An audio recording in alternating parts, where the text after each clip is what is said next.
So, hello everyone. So my name is Mazviita Chirimuuta, and thanks so much for inviting me to be here. It's really a unique event. It's really something different from what I normally do. So I very much admire people that can speak off script, but you can see I've written myself a script. So I'm going to read out the thoughts I had on the topic of reimagining beauty. And it shouldn't take the whole session, so I'd actually like to devote about half of the time to actually responses and discussion with you all, because I'd very much like to hear what this provoked for you. One thing I realized after I wrote this is that probably half of it would be more interesting or more arresting for the kind of scientific audience, which is kind of people that I normally speak to. So I hope it's not all too obvious. Maybe there's some newer things at the end. But certainly in the free time for discussion, we can bounce off ways that this could be more provocative or more novel for you from the various backgrounds that people come to here. So I'll begin. So I've changed the title from what was listed. So my new title I've put as 3 obstacles to reimagining beauty in society. It's about 3 habits of thought which are historically entrenched, that should probably be unlearned, right?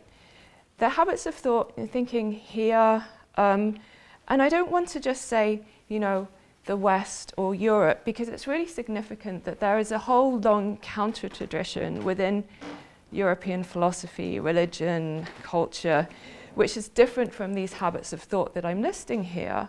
But it's also really significant that those voices have, even as white men have articulated them, they've also been marginalized. So there's an important question there about what gets counted as tradition versus counter-tradition, how that relates to structures of power and everything like that.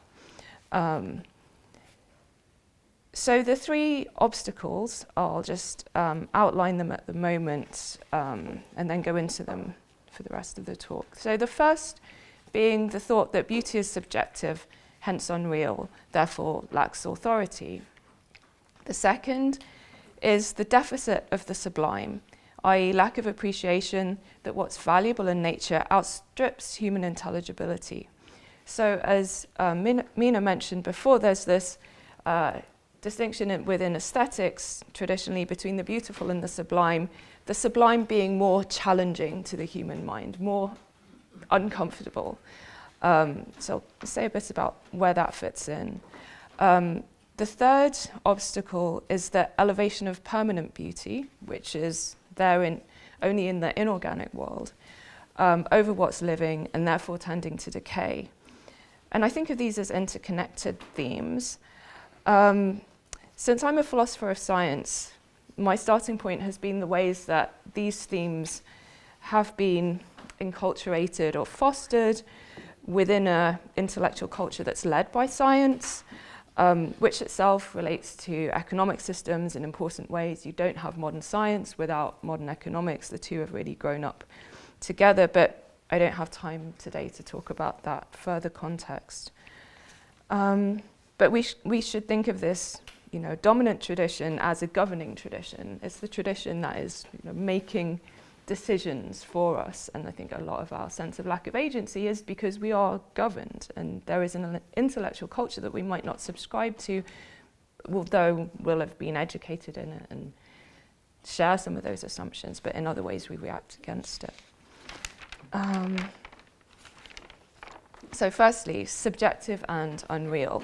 So there's this cliche that beauty is in the eye of the beholder, and this just expresses the idea that beauty is subjective. It depends on the person perceiving it. No human perceiver experiencing beauty, and there's no beauty. And a technical way of saying this is that beauty is mind dependent.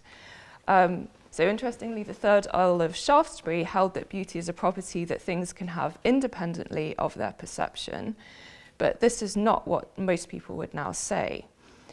So importantly, the mind-independent properties, the ones that aren't subjective, are restricted to ones that figure in scientific explanations of the world, ones that can be measured and fit into theories. So you have this familiar opposition between what's subjective and unreal versus what's objective and real. Another feature of our science-led intellectual culture is that the notion of rational, i.e. justifiable decision-making is restricted to decisions made on the basis of objective knowledge. So beauty, being subjective, does not have authority for guiding decisions, like about what should be taught, how resources are to be spent. And it's telling that when arguments are made about the significance of beauty, beauty gets translated into a more measurable property. I'm thinking of utility. So to give an example of something I heard said on the radio, so the commentator was talking about how birdsong is wonderful because studies show how it increases human well-being. So well-being, like the health of a population, can more or less be quantified, that the intrinsic value of beauty of birdsong is too intangible in contrast to this. But at least a case can be made for preserving populations of songbirds, since it has utility for enhancing the health of human populations. So this is like a way that people think about this stuff. But the issue I want to take here is not just with this book keeping attitudes to natural beauty, but with the underlying assumption that a quality's being perceiver-dependent and inherently related to a human mind should undermine its claim to reality. For this is to assume that the human is not properly part of reality, to assume that there's this material reality on the one hand that runs its course independently of our presence, and the human intellect on the other.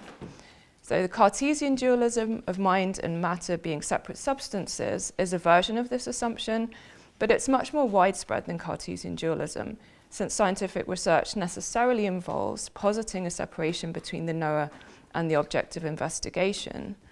And from there is this generalized tendency to equate the real with the mind independent and to discount the reality of what's human related. So this is one reason why beauty, especially the natural world, lacks authority in our knowledge economy.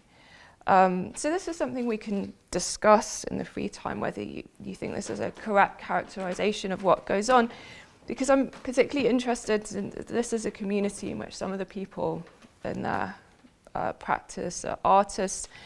From what I see going on, it looks to me like, artists lack authority in this governing culture that we have, because their role is perceived as like ornamental. So you have the scientists on the one hand finding out the facts, but we know that human well-being needs something more than that, and so there's this ornamental thing added onto it. But what would it mean if there was more authority given to other ways of knowing things?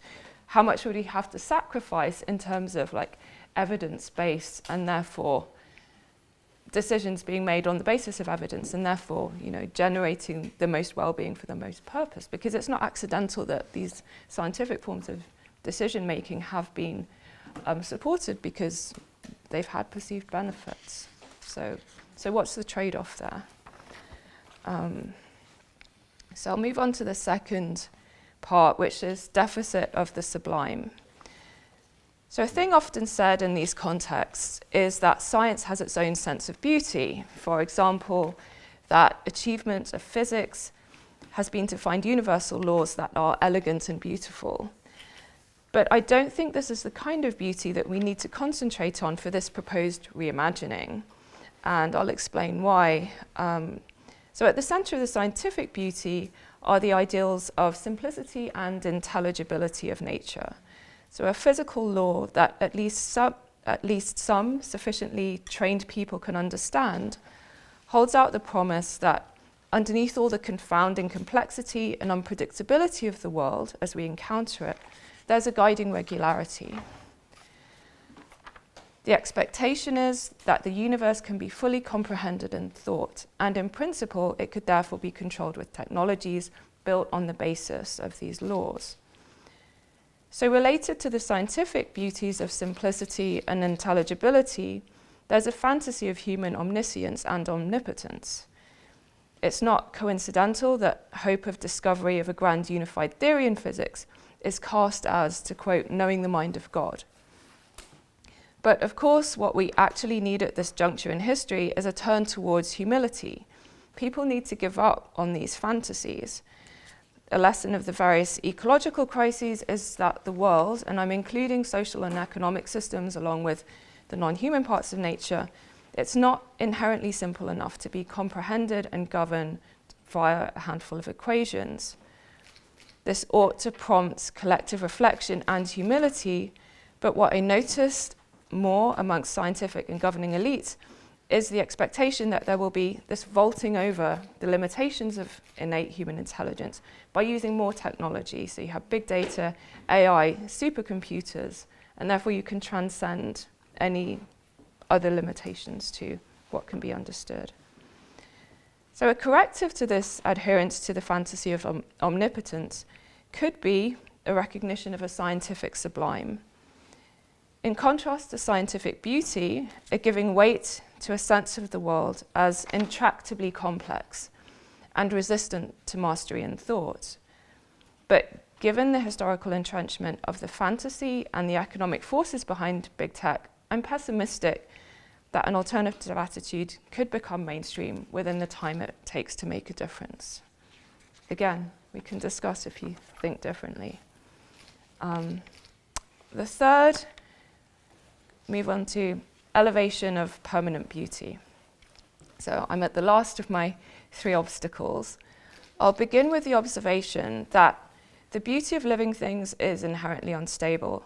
It necessarily tends towards dissolution and decay. Sensorially, decay is ugly and repellent. The sights and smells of rot and decomposition are the extreme opposite of beauty. There is a tradition of thought that sees the impermanence of living beauty as indication of its fallen and secondary status in comparison to beauty that is fixed and incorruptible, the icon of which is the starry night sky. It is not coincidental that a dichotomy of fixed versus corruptible beauty maps onto a gendered hierarchy.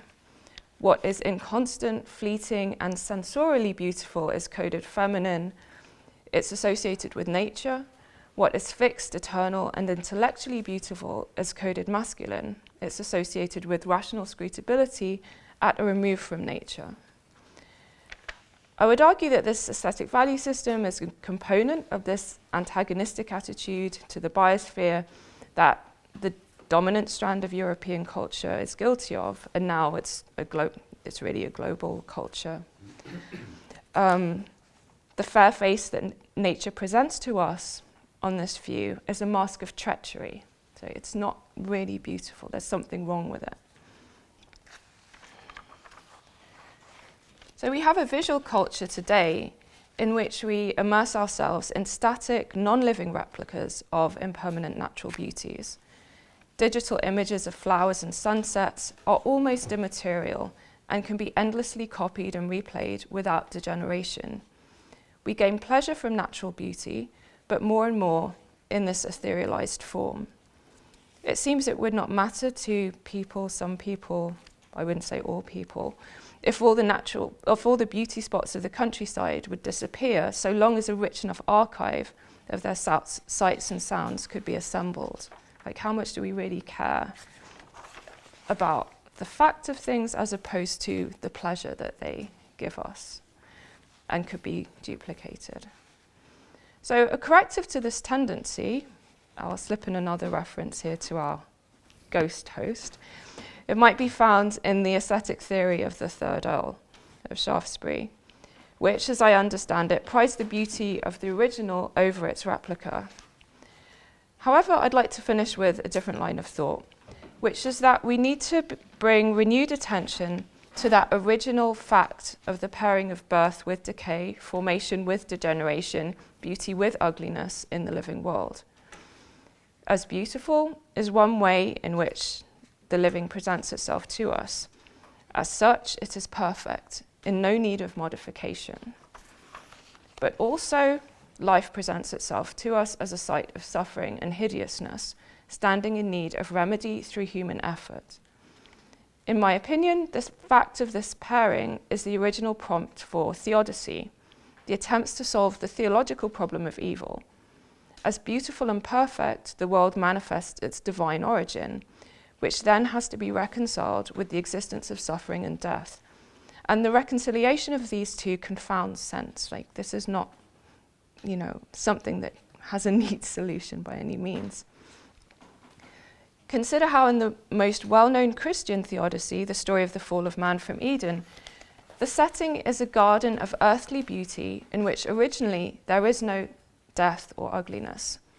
Humanity is then redeemed, given a new home in heaven through Christ's conquering of death.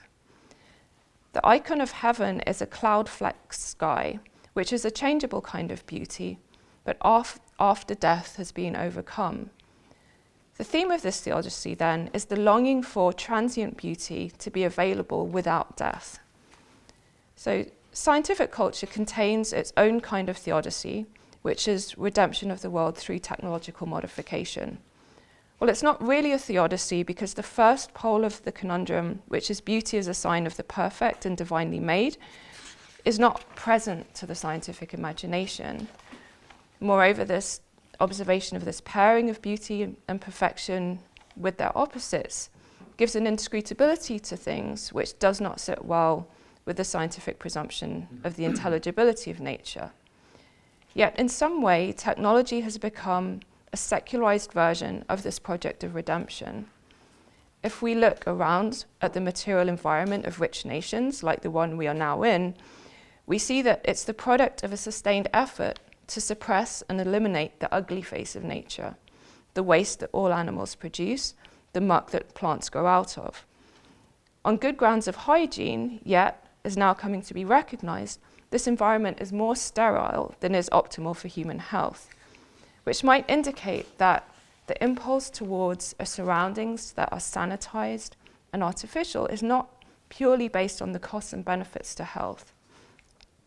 So just as an aside, there's a lot of hygiene theatre going on today in the world over the last year. And we like the show, even though it's ineffective against an airborne virus. We like this thing, that's hygiene theatre. So is it that there's this comfort in surroundings that are sterile and metal and plastic that are resistant to breeding organisms? What is that telling us about what makes us comfortable, right? So ugliness is suppressed. The abiotic is cherished, while all the more the beauties of nature shrink away into managed enclaves and video archives. It seems to me to conclude that the restoration of beauty will not be possible without there being some reconciliation with ugliness. Thank you. Thank you.